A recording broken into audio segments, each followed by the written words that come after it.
Welcome to the Special Parent Podcast. I'm Dr. Deanna Iverson, a proud mom of 3 boys and 2 incredible kids with special needs. I'm here to remind you that you're not alone on this journey. Whether you're navigating the highs, the lows, or those moments in between, this podcast is your weekly dose of hope, help, and heartfelt guidance. Together, we'll celebrate the victories, tackle the challenges, and connect with a community that truly understands. So grab your favorite cup of coffee or tea, settle in, and let's embark on this empowering journey together. You've got this. Has your child ever felt anxious about attending school? I know my children have. Hi, everyone, and welcome to the Special Parent Podcast. I'm Dr. Deanna Iverson. Today, we're continuing our talks about fear and anxiety in our children, and some of this can even be applied to ourselves. So today, specifically talking about going back to school. I had a special guest, and we did a couple episodes actually on back to school tips, tricks, especially for special needs parents. So Shauna Fox and I have a 3-part series that is already posted. So if you haven't had a chance to go to specialparent.org and check that out, I highly recommend it. Even if you're into the school year, it's still a good way. Maybe it can help kind of rewrite a rocky ship or help you with that second semester start. Our goal as parents is to empower our children. We want to help our children navigate the emotions that they're going to experience.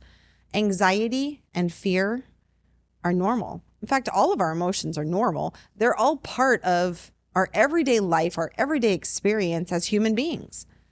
It's how we navigate these emotions that's key. It's critical to our success as an adult and our success in our relationships.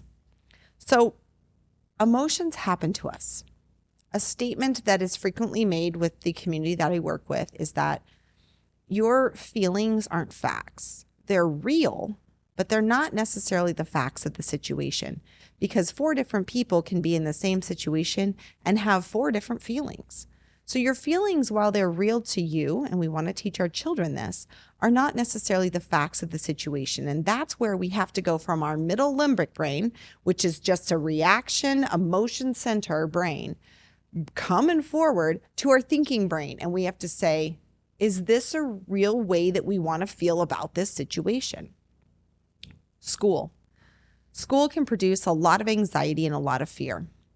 Yet it's not something that we specifically need to be fearful and anxious about. So as parents, we need to empower our children with a way that they can overcome, push through, and find success regardless of the anxiety and then the fear that they're experiencing. Psychology Today said reasonable emotions can cloud our ability to judge situations. Anxiety about school can be exhausting for both parents and for children. It can exhaust us both. I know that for me, just at the beginning of school as a parent, I'm nervous, I'm excited, I'm ready for them. I'm also at the time going, I hope they get good teachers. I hope the teacher understands their IEP. So I'm going through all these thoughts in my brain. And strangely enough, I've been through school and I'm still experiencing these emotions. So I can only imagine, because I don't really remember as a kid all of it, but I do remember sometimes lying in bed the night before school started, sometimes unable to sleep because I had so many different emotions going in. So one of the things I talked about specifically in my first 2 sessions on anxiety was how important it is as parents that we question correctly. So walking up to our child who's having trouble sleeping the night before or the week leading up to school, we want to say something like, hey, how are you feeling about school starting?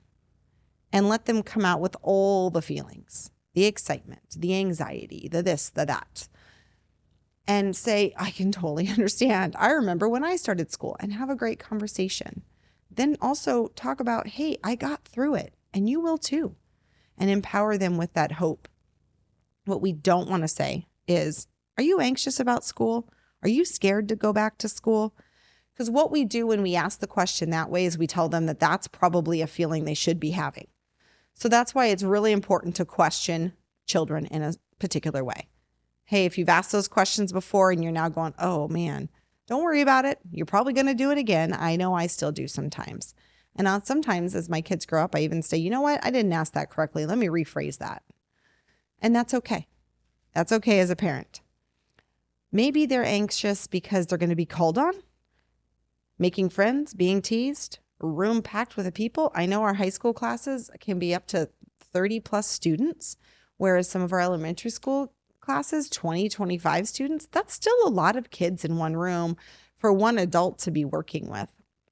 And they can even feel that everyone's looking at them, or they can feel that nobody cares about them. So you can have these wide range of emotions, and every child's going to fall in the middle somewhere. And guess what? There is fear about being called on. There is, what if I don't know the answer? Or what if I do know the answer and I couldn't get it out? So we have to work through strategies on that. Maybe they're anxious because of outside of school situations. Maybe they have some internal feelings. Maybe they're having grief. A family member or even a pet passed away recently, and I don't want to go back to school. I'm still dealing with these emotions. Or maybe they have some low self-esteem that's going on and they're unsure of themselves. Those are all completely normal. And that might impact how they feel about going to school, even though it's actually not about school. So helping our children identify that is really critical to helping them processing it too. Or maybe they're anxious about their abilities. Some of our students that are in our special ed classes, and my children know, I've got these areas I'm just not good in. And going to school sometimes highlights for me that I'm not good at it and other people are good at it. So they might be anxious because of their own inabilities in a subject area, their struggles with their behavior, their struggles with their ADHD and ability to pay attention. Maybe they have tics. Sometimes children with autism or on medications will develop tics. So these are all things that they could be nervous about.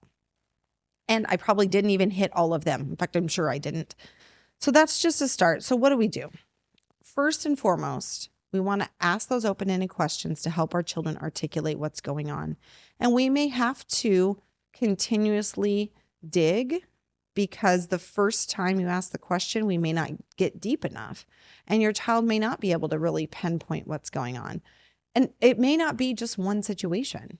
It could be, my cat died 3 months ago, but now that I'm starting school, I don't have my cat to snuggle with and make me feel comfortable. So it's actually multiple things that are happening.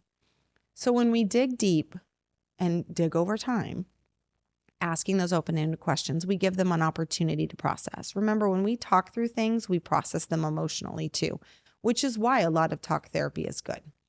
So what if my child has a hard time talking about things? Exactly, right? A lot of kids do. Communication is a barrier for a lot of children. So let's find other ways to help them communicate. Drawing is a good one. Journaling if they can write, but if they can write, a lot of them can talk, but maybe they don't want to. They're not comfortable yet. So journaling might be best. But drawing is one way to do it. Printing off pictures of different things, allowing them to kind of create a cut and paste collage about how they're feeling about the situation. So there's a lot of different ways you can help them express what it is that they're going through. Maybe even have them create a song or create a game out of it. If you can get your child to just in a way tell you, this is how I'm feeling, even if it's without words, then you can help them process those feelings. And sometimes the processing is just a simple hug from mom and dad and saying, I understand completely why you feel that way. I also believe that you're going to be okay because it's a safe environment and I'm going to help you get through this. And sometimes that's all they need.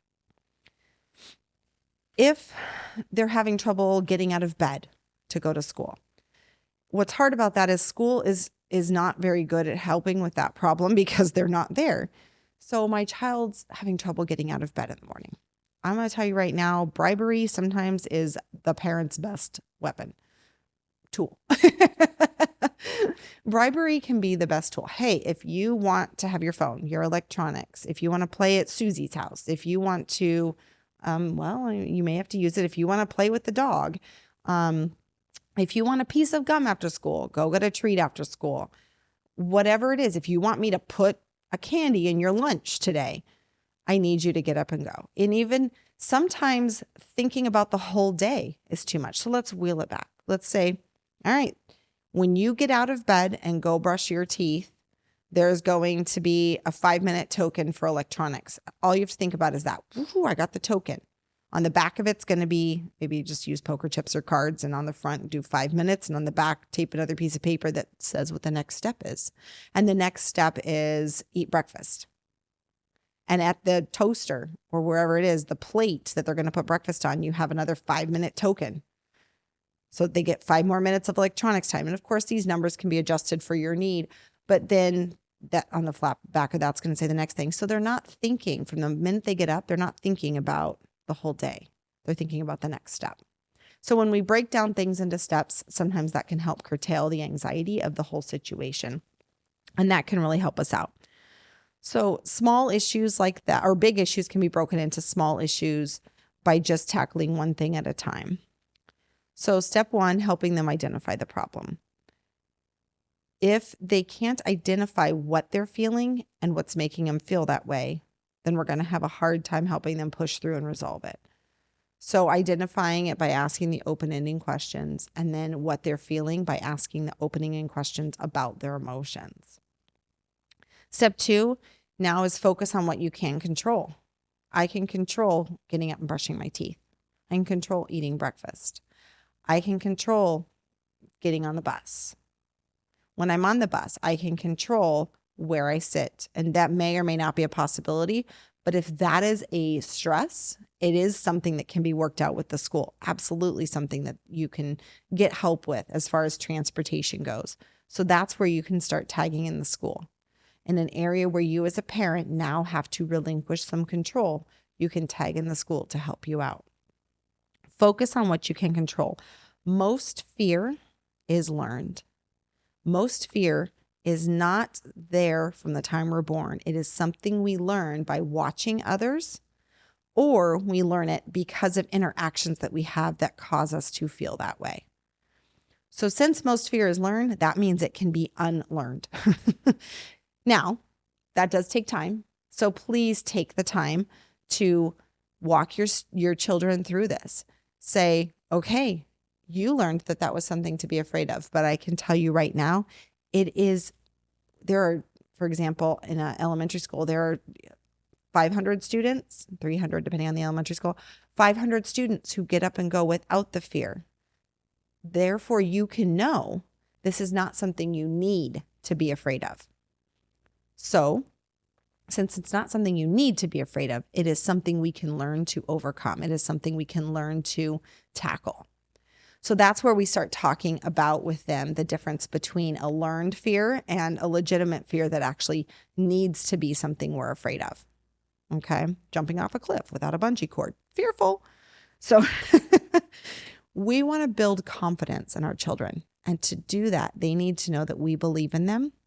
And they need to know that we can help them identify fearful versus non-fearful situations where they're safe. Maybe they need strategies, but they're safe. And situations where it is okay to say, hey, we don't cross the street without looking both ways. That's a legitimate fear. But we can go to school and overcome the anxiety that comes with some of school. So confident kids are capable of taking on more challenges. So we have to unlearn the fear that we learned from maybe not being successful in something or having a situation that made us fearful, like bullying. I have a couple episodes on bullying. So if you have any questions or concerns about bullying with your children, please go to specialparent.org and check that out, because there's a lot of tips and strategies, and there are a lot of resources out there for you. I've posted several resources on my website also. Step 3, create routines. If you have morning routines and after school routines, that's going to help children feel that sense of control, overcome that fear that they've learned that's upcoming. And it's just going to help them, in a sense, have a checkbox to go through the day. So first things first, checklists. I do have a checklist for my kids in the morning. We have a binder, and it's just a really thin binder because we don't put a lot of papers in it. But on one side of it, it says good morning, and there's a checklist for each child, because I have 3 kids in 3 very different situations in life, and they have to do different things in the morning. Of course, your basics: brush your teeth, put deodorant on. Woof, I have boys. Wow. Brush your teeth, put your deodorant on. Those basic things are still there. But then there's also some things like one of my children makes lunch every day. The other one doesn't. So make lunch is on one list, but not on the other. Not all three of my children take medication. So take meds is on some of the lists, not on all the lists. I have another checklist for the afternoon. It says good afternoon, or you could even have it say welcome home or so glad you're here. And then it has a checklist. When you walk in the door, you're going to do the following items. It doesn't mean that I'm not there for them while they're doing them, but it gives them a sense of power and control and a sense of, especially if they have ADHD, hey, I can do this. Teaches them a strategy that's useful for life. So create checklists for them. Create time trackers. Those countdown timers where when you turn them on for 10 minutes, it actually has the red shrink. And that helps them visually go, oh, I don't have much time left. I got to keep going. Because especially with children with ADHD, which kind of it couples with autism a lot of times, keeping track of time, you're just fighting a battle you're not going to win. You need to give them strategies. And so to reduce the headaches and the stress for everybody in the house, let's develop those. My special guest on a previous episode when we talked about going back to school, Miss Shauna Fox, she talked about how for her, having an ADHD as an adult, she has a playlist that the songs are specifically 5 minutes long. So she knows that if she has 10 minutes left, she hits the playlist. She only has 2 songs. And by the time 2 songs are done, she needs to be ready. And that helps her through it because for her, the songs and the music are very motivating for her. So find time trackers, ways for your children to be more cognizant of the passage of time. And this is also a strategy they can use as an adult. So some sort of timer or countdown. Focus on the positive. We want to help our children in the morning, especially when they're getting ready for school. Focus on the things that are going really well. Good morning, staying energized. If they're, it's already a bad morning, this has happened, or I dropped this. One morning it was, I dropped my toothbrush in the toilet. And the whole, you can imagine the day was going to be the worst day in the world now. Well, we had a backup toothbrush, so it was okay. But at the very least, I was like, you can finger brush your teeth. I'll buy you a toothbrush after school. And we can focus on the positive and we can turn it into, a fun and light environment. Helping them overcome little tiny things like that, the things that sometimes can seem like they're going to completely derail a whole day. If you manage those with them, if you're sitting there and just keeping things positive, they're going to learn that behavior. They're going to learn that they don't need to be stressed and they don't need to have fear, that they can handle it with a good sense of humor and a positive attitude. Thinking, and I kind of talked about this earlier, thinking about the next steps in the morning routine, not the whole morning, not the whole day. So breaking it down into next steps for them can be really helpful too. All right, next thing is to teach problem-solving skills for when they are away from you and they need to start critically thinking through things. So problem-solving skills, again, the bullying situation, I have 2 whole episodes on bullying. So go to specialparent.org and talk about bullying there. And there's also on my website several different tips, tricks, and website resources for you. But how do we handle things? How do we handle test anxiety? Well, okay, let's talk about it. And you might even say, here's a real world skill. Let's Google it together. Test anxiety. And let's read some stuff together. Oh, that one's not going to work for you. Oh, that sounds like a good idea. I never thought of.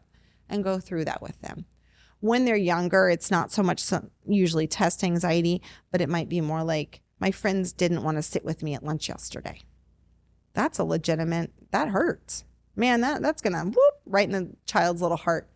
So as a parent, what you can do is you can help them come up with a strategy. First of all, listen. Hear out all the emotions, understand that that pain is real. That's a pain of rejection.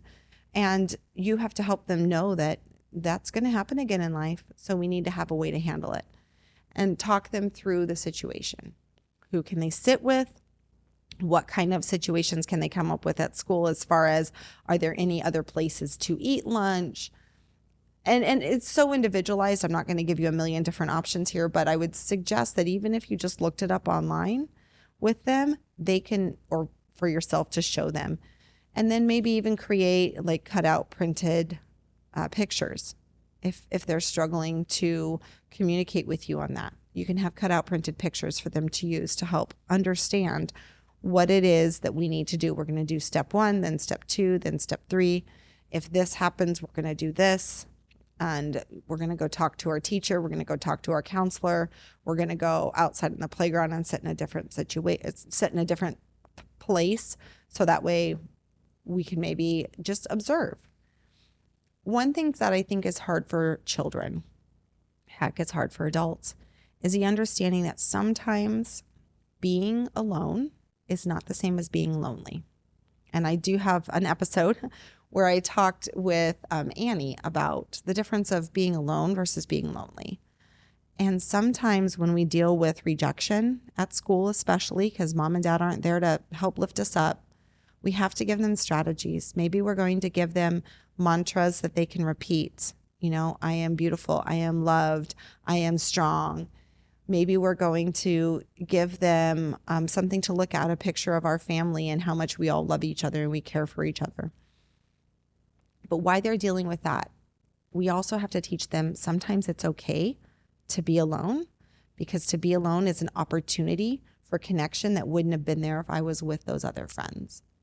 And that's hard to teach. It's harder to walk through, but it's a real life skill because we have to admit, even as adults, it still happens. So teaching them that these are real world problems that they are going to tackle again and again and again. So we need to provide them with real world strategies and ways to handle the situation that are positive. Not getting angry, not how dare those friends not like you, not blaming, because that doesn't lead to healing. What we want to do is we want to teach them how to work through bullying, rejection, fears of test anxiety, fears of not being successful, because they're going to have times they're not successful. We're not 100% successful in everything that we do. If we are, then we're being too choosy and we're not taking enough risk. It's good to take risk. It's good to fall down sometimes. We're going to learn from that. So we want to teach them to walk through that. Finally, we have to differentiate between what is a real fear and what might be an exaggerated fear. So, for example, sometimes fears are attention seeking. For example, Mom, can you check the closet one more time? Or can you bring me back a cup of water? When that starts happening a lot, then it's really attention seeking. It's wanting you to stay around. And sometimes we need to say, okay, they need some attention maybe they need some special mom and dad time, or mom just time, or dad just time. Maybe we need to sit down with them in a different situation, not in that moment, because we're not going to give in to that fear, anxiety. We need to sit down with them at a different time and take them out to lunch, take them to the park, whatever it is, spend some extra quality time with them. Another one is their fear due to a perceived trauma? And I'm very careful when I use this because I am a trauma therapist. Perceived trauma versus real trauma. The difference really is that we can take a situation that wasn't traumatic and make it traumatic by how we choose to think about it.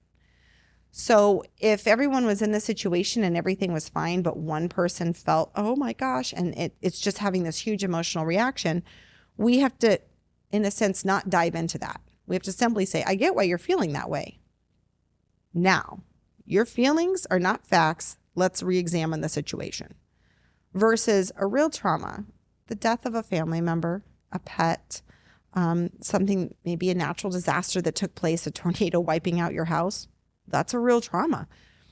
And that can impact going back to school. That can impact the way we feel about any situation.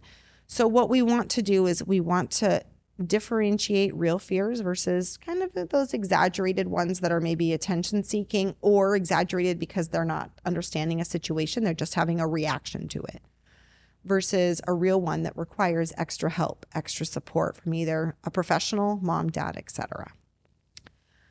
Our goal as parents is slow, controlled exposure with a plan. A little fear kept in check can be useful. I gave the example in my last one. If you're driving in ice or snow, it's good to have a little bit of fear to keep you safe, to keep you in check. You want your children to have a little bit of fear when talking to strangers, because that keeps them safe. It keeps them in the back of their brain going, is this a good situation? but we also don't want them to be so fearful that they won't leave the house or that they don't have the self-confidence to introduce themselves to mom or dad's friend who they're talking to.